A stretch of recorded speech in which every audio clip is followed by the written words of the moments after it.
Ari pa ang isang masarap pag karning maulan at maginaw. Ay bukod sa uminit ang katawan ay bikil ang iyong tiyan. Ay kita tayo'y maggogoto. At dini sa Padre Garcia, Tamiya ang marerekomenda ko.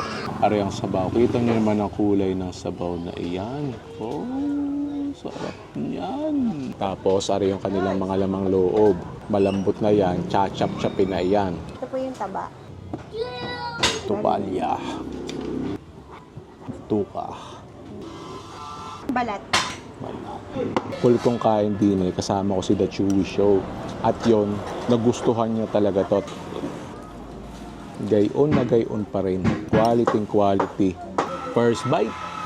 Thank you, Lord.